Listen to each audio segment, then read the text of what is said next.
So let us continue our third lesson, History, Class 10. First phase of the Indian National Congress. Here we have to study about the objective of and method of struggle of the early nationalists and contributions of some of the early nationalists like Surendranath Banerjee, Gopal Krishna Gokhale. The early nationalist period and the history of the early nationalist movements can be divided into three parts. The first phase started from 1885 to 1907. The assertive phase started from 1907 to 1916, and the Gandhian era started from 1915 to 1947. So about the early nationalist congress, the members of these groups were drawn from the educated middle class, consisting of professionals like lawyers, barristers, teachers, and officials who drew inspiration from Western liberal and radical thought. Many of them were educated in England and felt that the British intends to be just to Indians, but they were unaware of the true states of affairs in India. Some of the leaders of the early nationalists were W.C. Banerjee, Ras Bihari Ghosh, and Gopal Krishna Gokhale, Subramaniam Iyer, and liberal English men like Hume and Wedderburn. The early nationalist leader who led the Congress and the nationalist movement in its initial stage was staunch believer in open-minded and moderate politics.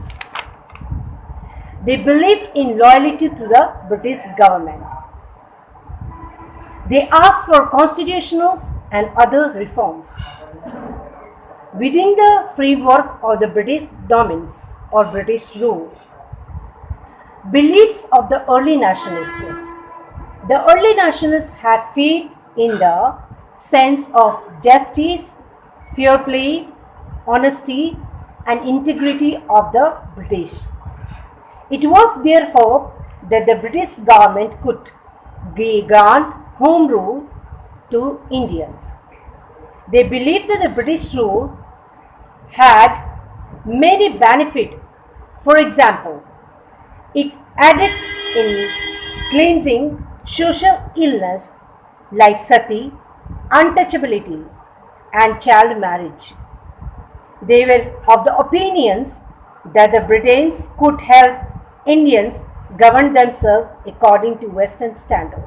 So these were the belief of the early nationalists. They believed in the work of the British government and they were loyal to the British government.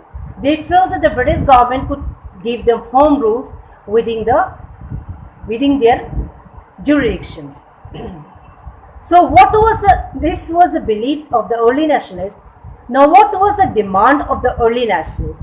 Some of the demands were put forward by the early nationalists, and these demands were the early nationalists wanted a large share of Indians in the governance of the country, reductions in tax and government expenditures, economic growth through trade protections, Indianizations of services, and complete separation of the executive and the judiciary, employments of Indian in higher grades, protections of civil rights.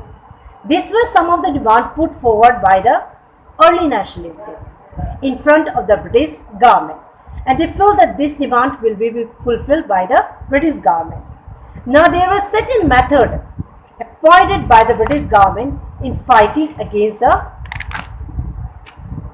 people also, and about early nationalists who used certain method in order to get some of the reforms from the British government.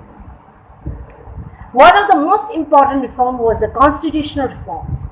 As I already told you, in the constitutional reforms, they made the following demands: evolution of Indian Council, expansion of the Legislative Council and Legislative Assembly, increase in the membership of the Indians by including some member elected by local bodies like Chamber of Commerce, university, etc.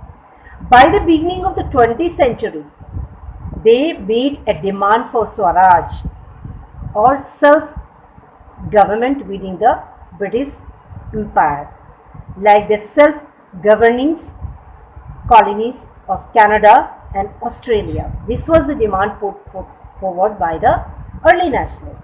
In the economic reforms, the put down certain issues like reductions in land revenue, reduction in expenditures on the army, inquiry into Indian growing poverty and famines, and availability of cheap credit to peasant, that is farmer, through agriculture banks.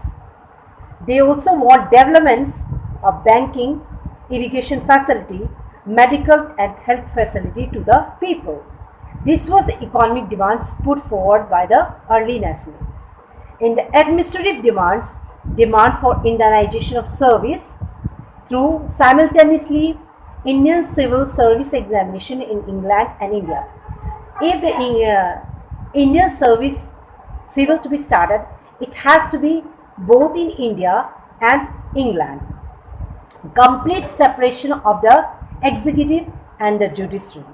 They made this demand to protect Indians from the arbitrary act of the police and the bureaucracy. Increase in the power of the local bodies and reductions of official control over them. Repeal of the Arm Act and License Act. At the same time, they want employment of India in the higher grades of administrative service, separate of primary educations among the masses. In the defense of civil rights, they demand removals of the restrictions imposed by the British government on the freedom of speech and the freedom of the press. Evaluations of the Preventive Detention Act and restorations of individual liberties. Restorations of right to assemble and to form associations, which was not granted to the Indians. They could not form associations, they could not stand to assemble together, so they want that this should be decreased. There should be, they should have some civil right into that.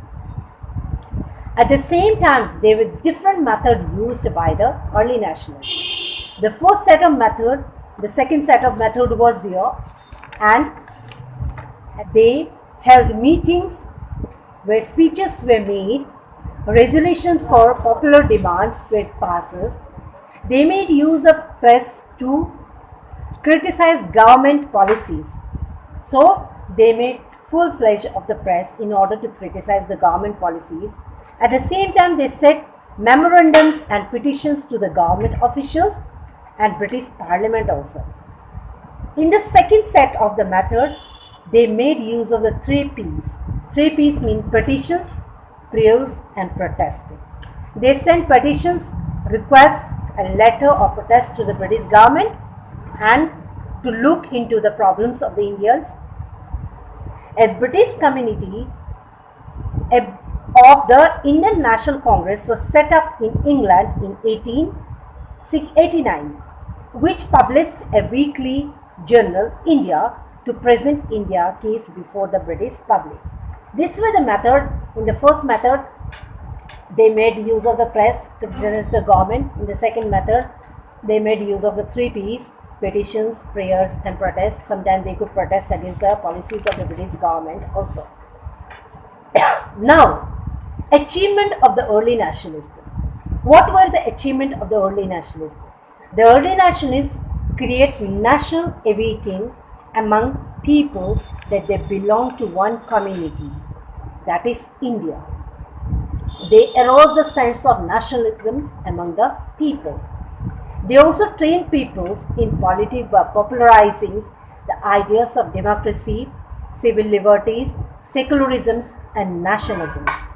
They did work by exposing the true nature of the British rule in India.